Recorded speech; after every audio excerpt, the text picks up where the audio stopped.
Olá, meus amigos, tudo bom? Hoje a gente está voltando aqui para a gente poder dar continuidade ao nosso programa de História da Arte, que está bem interessante, que está bem bacana. E a gente agora, hoje, nesse momento, a gente vai entrar mesmo no processo da discussão de História da Arte mesmo. É a primeira vez no momento da nossa aula, dentro do material de vocês, que a gente vai discutir um movimento chamado de arte. E dentro desse movimento de arte, a gente vai discutir uma característica principal desse movimento, que é a perspectiva linear, né? E qual é o movimento de arte que está dentro da história, que acontece dentro da história, que modifica a Europa no século XVI? É o Renascimento, né? Vocês já devem ter escutado falar desse movimento, já devem ter estudado, eu não sei como é que está o movimento de vocês em história, mas o Renascimento, eu vou dar uma síntese muito rápida para vocês, como nossa matéria é História da Arte, foi um período da história da Europa do século XVI que ela sai do processo de ser uma Europa medieval, feudalista, né? E ela vai, rural, e ela se torna, ela começa a se tornar, ela não se torna, ela deixa o ideal totalitário do teocentrismo e vai começar a fazer a transição para o antropocentrismo. O que isso quer dizer, em suma? De que eles começam a perceber que nem tudo tem uma lógica só, que tem várias perspectivas, e essas perspectivas, elas não é somente Deus que define. Entenda, nós não estamos falando de religião, nós estamos falando de arte. Por quê? O que caracteriza o período medieval, né? O período medieval, eu trouxe aqui uma imagem para vocês verem. Isso aqui é um quadro, né, do período medieval. Isso aqui é um quadro de... Qual é o nome do autor? William... Não, peraí, a gente não está aqui. Tá.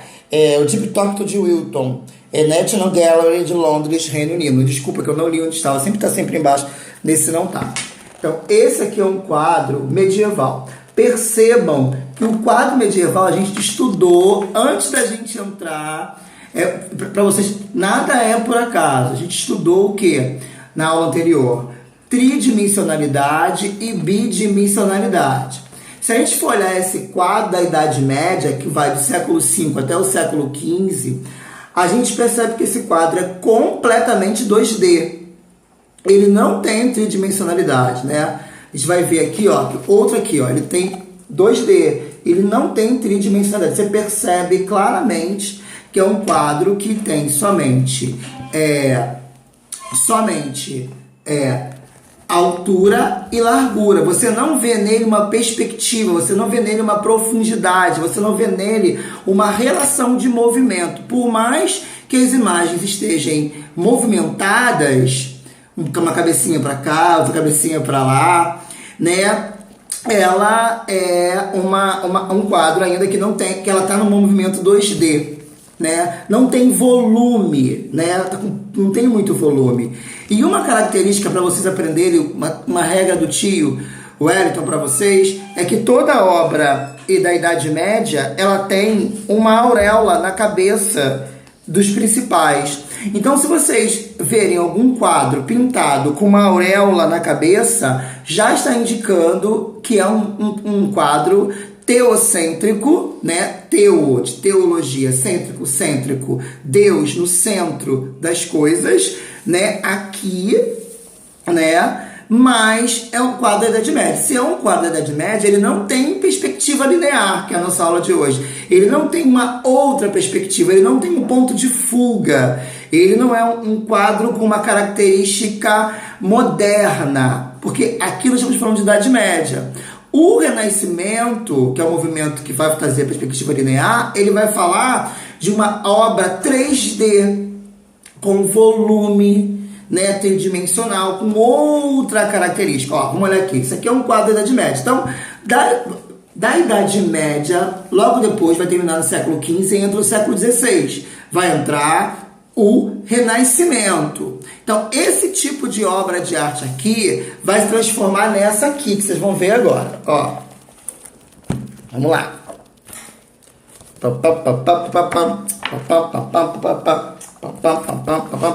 A gente pegar tempo, não tem musiquinha de fundo, a gente faz uma musiquinha para vocês. Alá, para. Olha esse quadro aqui. Quando a gente olha esse quadro do Renascimento, século XVI, a gente percebe mudanças de muitas coisas. Primeira coisa, a cor. Eles usam outros tipos de cores, que é a cor da Idade Média, porque aqui já não é mais uma arte, ainda, como é que se diz? Não é mais uma arte teocêntrica. Tem um teocentrismo aqui, mas está um pouco ligado ao antropocentrismo. O movimento da arte, não fiquem preocupados de vocês usarem o livro hoje, porque nós vamos usar pouquíssimo livro, tá? Nós vamos estar aqui nessa discussão aqui. Vamos ler um pouquinho, mas vamos prestar atenção mais aqui mesmo. O movimento da arte renascentista é trazer para o quadro, essa ideia de volume, de movimento, né? De perspectiva linear, de sentir o distanciamento, de sentir a proximidade. Isso é perspectiva linear, né? A gente tem aqui, o que vai acontecer na perspectiva linear? Vai ter um ponto de fuga. O ponto de fuga é aonde está o principal. Então, eles vão fazer vão pintar um quadro com uma tridimensionalidade, perceba, a tridimensionalidade que vai dar uma ideia de volume. Ah, professor, isso não é nada demais, isso é muito importante. Por quê? Eles estão querendo dizer no quadro, olha que coisa interessante, eles estão querendo dizer com um quadro que existem outras perspectivas, além da perspectiva teocêntrica. O quadro teocêntrico, ele tem uma dimensão só. Já o quadro antropocêntrico, ele vai ter, 1, 2, 3. Né? Muita gente vai olhar esse quadro, vai perceber e não vai dar nenhum tipo de pensamento dessa ideia. Então, a perspectiva linear é um distanciamento e uma aproximação. Dando ideia de movimento, dando uma ideia de volume, dando uma ideia de se movimentar. Então, olha que interessante. Então, pensando na introdutória, né, como eu não vou dar aula de história especificamente de renascimento cultural, mas eu acho que fica muito claro pra gente, nesse primeiro momento, de que o Renascimento, ele é um movimento que vai trazer para a arte a perspectiva linear, que é a nossa matéria de hoje. Vai trazer um pensar na perspectiva linear, um pensar dentro de como o homem pode se movimentar numa perspectiva linear, fazendo uma pintura, fazendo uma imagem dentro da perspectiva linear. Ok? Eu trouxe uma outra imagem para vocês verem, que também é muito interessante, antes da gente ir para o livro nesse segundo momento. A gente tem aqui um desenho do Da Vinci. Tem uma coleção, esse livro primeiro eu já mostrei, é uma outra coleção que foi da Folha de São Paulo, que ela tem de vários artistas, e ela tem artistas específicos. Esse é do Da Vinci. E aqui mostra como a gente está falando de desenho, como é que o Da Vinci começou a desenvolver a perspectiva linear no desenho, né? Ele vai dar ao desenho essa ideia de tridimensionalidade. Você pode perceber que você vê aqui, uma ideia de tridimensionalidade no desenho. Você vê, a ideia de volume no desenho, né? Você percebe um distanciamento, você consegue ver uma escada e ver a outra, e percebe que uma é mais distante que a outra. Isso foi muitos estudos. Por quê, meus amigos? Porque eles incluíram, aí vamos voltar à nossa aula passada, porque eles incluíram na arte, o que eles incluíram na arte? Eles incluíram na arte nada mais, nada menos que a matemática e a física. A matemática e a física vêm como elemento para ajudar a fazer uma arte com mais perspectivas. Então, por exemplo, se fosse uma prova, uma avaliação, que eu fosse perguntar a vocês, que tipo de ciência entrou na arte renascentista, a gente pode dizer que foi a matemática e a física, a grosso modo, que trouxe essa ideia de tridimensional. Então, não foi à toa que na semana passada a gente estudou bidimensionalidade e tridimensionalidade. Vamos lá, então, para o nosso livro na página 22. Vamos lá. Mas então, o que é perspectiva? Perspectiva, vamos lá. Antes do surgimento da perspectiva linear, as pinturas pareciam planas. O Ayrton mostrou a vocês aquele primeiro quadro, né? As pinturas pareciam planas e bidimensionais. Eu gosto muito de voltar, porque para confirmar né? Porque a gente está estudando de uma forma bem interessante, né? As pinturas pareciam planas, uma outra pintura aqui, ó, pareciam planas e bidimensionais, ok? Beleza. Continuando. Foi na Itália, né, por volta de 1400, que alguns arquitetos descobriram, entre aspas, uma nova técnica de representação que revolucionou e deu uma nova dimensão na arte. Na verdade, começa no século XIV, já no fim da Idade Média, já esse movimento de transição do feudalismo para o Renascimento, né? E qual é o nome dessa característica, dessa representação que revolucionou? Eles vão chamar essa representação de perspectiva. Então, sublinha aí, risca esse preto, bota ele mais colorido, perspectiva. Perspectiva é uma técnica utilizada para quê? É uma técnica utilizada, deixa eu pegar aqui no meu computador, sei lá. É uma técnica utilizada para representar objetos ou espaços tridimensionais. Então, quando eu vejo um quadro com uma característica tridimensional, eu estou falando de perspectiva. Então, é uma perspectiva, né, que caracteriza esse quadro, como uma tela ou um papel. Dando um aspecto mais, na página 22, tá, gente? Dando um aspecto mais realista e criando o quê? A ilusão de profundidade. O Wellington gosta de provar para vocês. É muito bom a gente poder provar para a aula ficar mais real.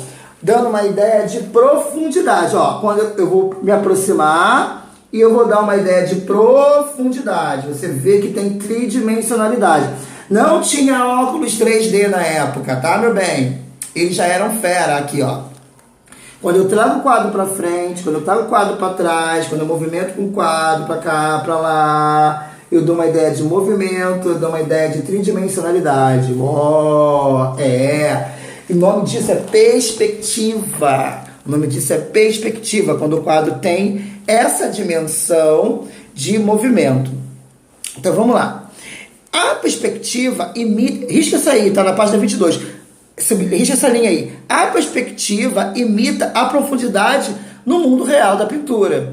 Então, quando eu quero botar assim, faça um desenho com mais profundidade, com mais distanciamento, você tem que dizer, faça um desenho com mais perspectiva, com mais distanciamento e a proximidade de uma realidade. Nós enxergamos o mundo em perspectiva, sabia disso? O mundo ocidental vai dizer que devemos enxergar perspectiva. O que é perspectiva? É o futuro, sempre indo para frente o futuro e esquecendo do passado. Os povos primitivos não.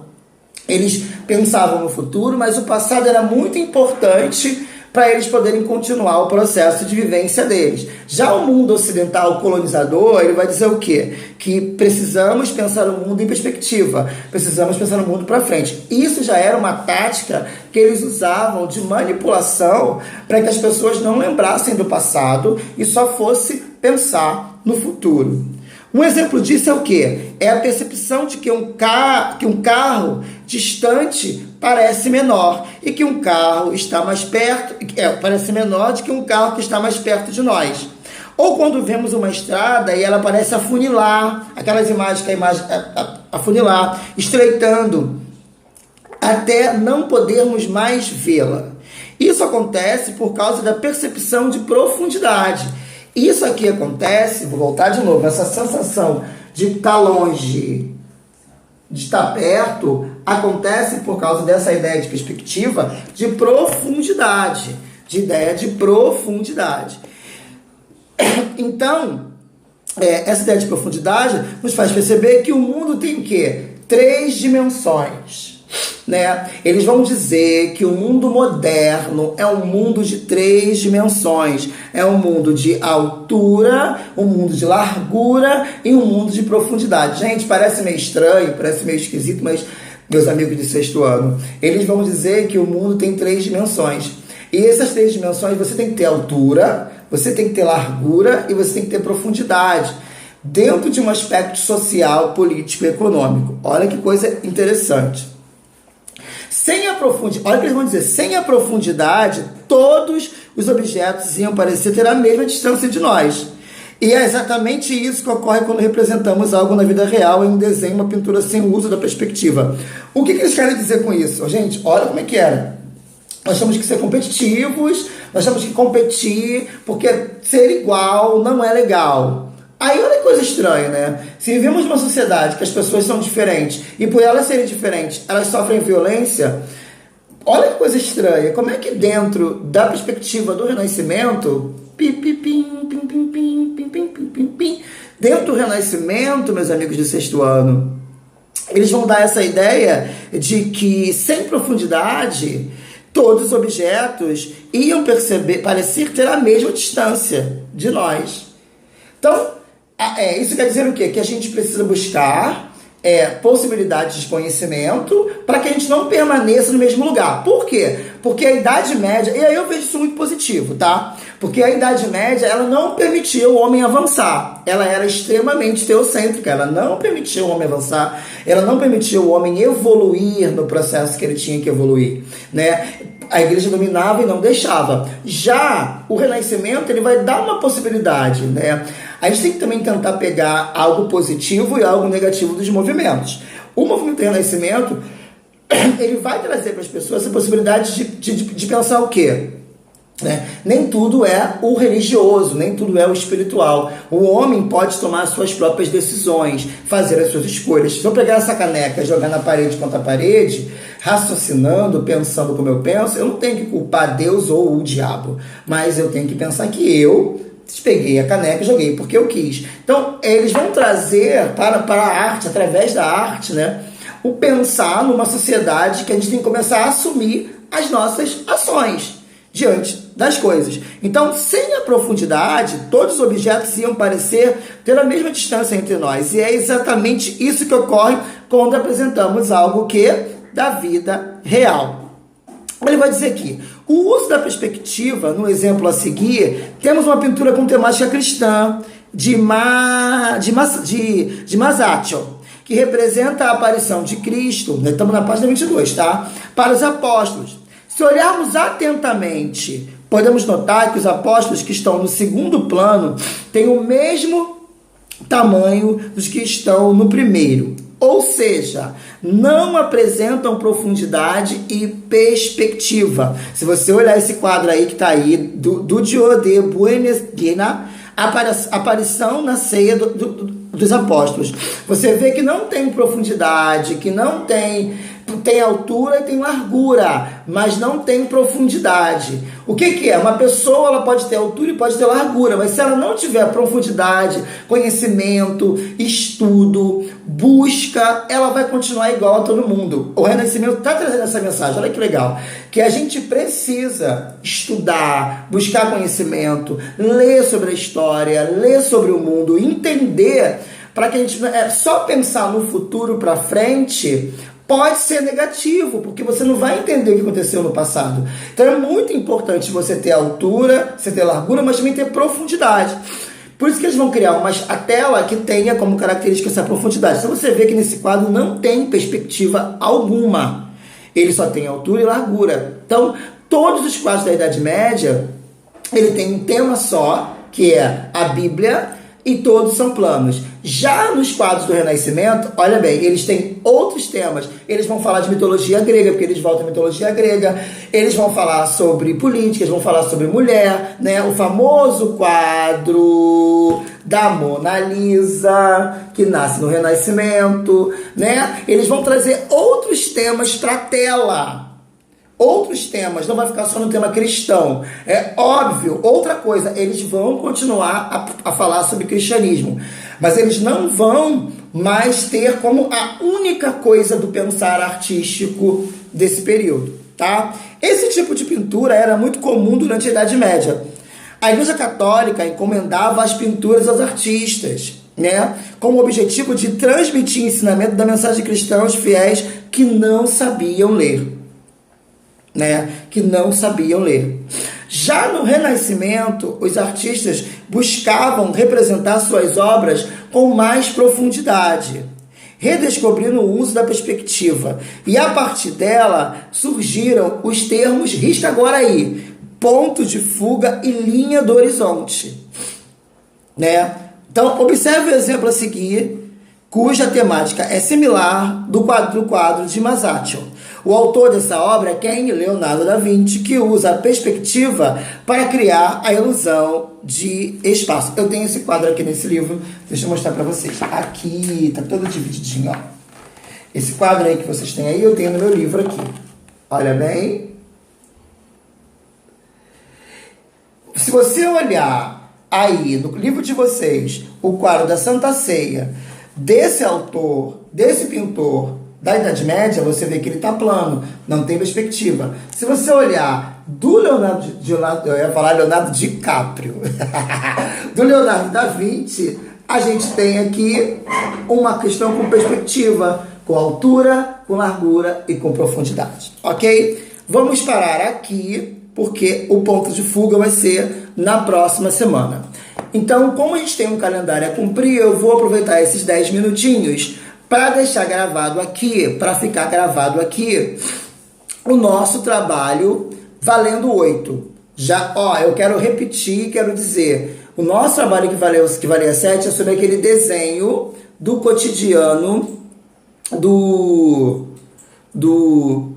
homem primitivo que vocês fizeram. Esse é o trabalho que vale 8. Mas antes disso,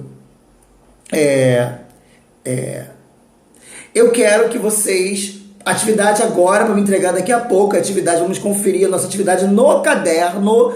No caderno, vocês vão procurar quais foram as principais obras de Leonardo da Vinci e de Michelangelo.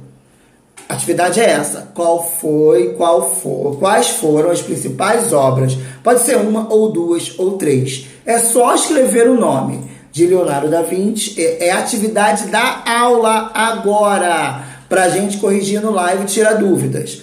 Agora estou falando do trabalho. O trabalho que vale 8, que vocês têm uma semana para me entregar. A partir de hoje, vocês vão fazer uma mini biografia da vida de Leonardo da Vinci e de Michelangelo. Eu preciso que vocês façam uma mini biografia. Vai lá, vai pesquisar, vai olhar, vai ver, vai resumir a biografia deles e me entregar pelo e-mail, ok? Que vocês já sabem. Dizendo, eu preciso que vocês coloquem no cabeçalho do e-mail. Lá onde está escrito assunto, peça ao papai e a mamãe que está escrito assunto. Coloquem lá, assunto, segundo trabalho de artes, Tamandaré, 6º ano.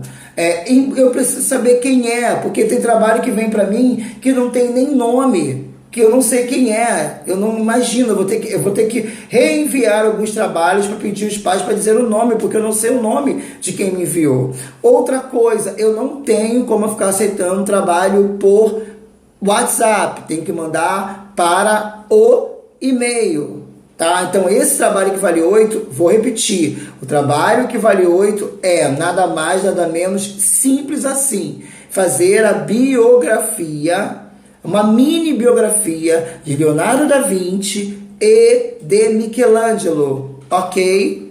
Estamos entendidos? Estamos compreendidos? Estamos claros sobre isso? Né? A atividade que a gente vai corrigir agora, na hora da atividade, é vocês procurarem aí na internet agora quais foram as principais obras de Michelangelo e de Leonardo da Vinci. É a aula de hoje, que a gente vai corrigir. Agora o trabalho para entregar na sexta-feira que vem, que eu não sei qual é a data, deixa eu conferir aqui. A data da sexta-feira que vem, peraí, amanhã é 12. Sexta-feira que vem, que data?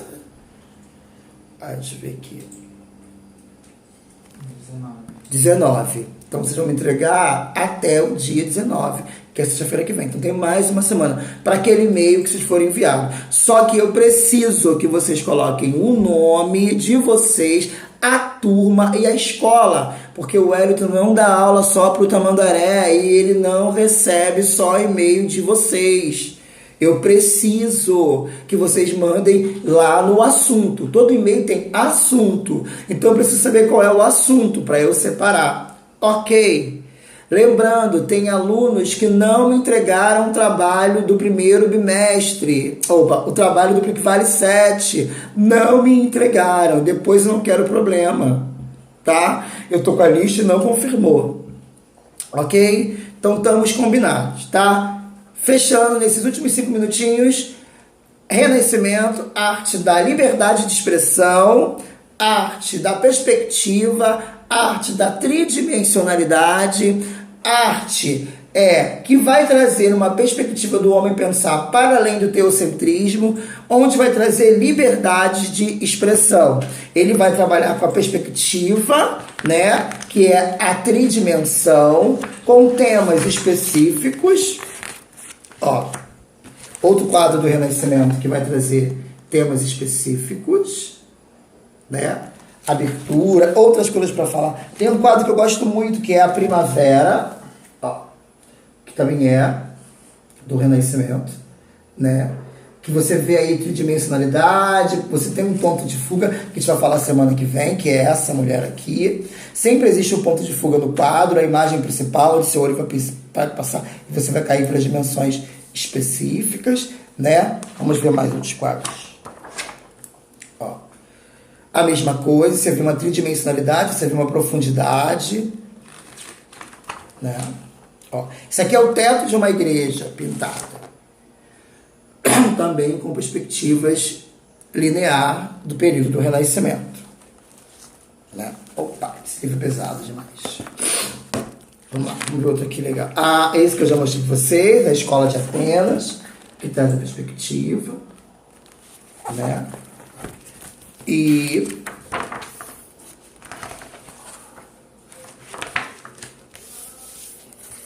a gente vai ter outros aqui, ó, bem mais modernos, com visão teocêntrica também, né? Com visão teocêntrica. Vamos lá. Esse aqui eu gosto muito também, que tem a mitologia, você vê movimento, liberdade de cores, né? Outras tonalidades, mais leveza. Né? Tem a ver com a mitologia grega, que eles trazem de volta. Né? Esse aqui também é um quadro tradicional do Renascimento, assim. Né? Antigamente, gente, as noivas usavam vestido verde. Essas não são noivas, as noivas usavam vestido verde e ela não está grávida não, tá? Ela não está grávida. Tá? Essa imagem aí é do Jan van Eyck, que é uma pintura espanhola que traz o naturalismo flamenco, né? O nome desse quadro é O Casal Arnolfini.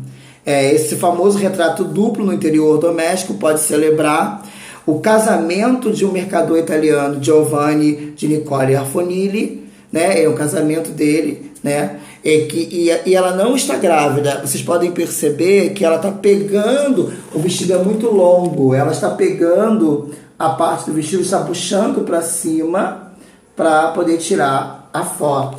É uma foto de casamento. As noivas naquele período na Espanha usavam vestidos verdes. Né? Tá trabalhando a ideia de perspectiva e de perspectiva linear. Ok? Então é isso, meus amores. Daqui a pouco nós vamos nos encontrar para a gente corrigir.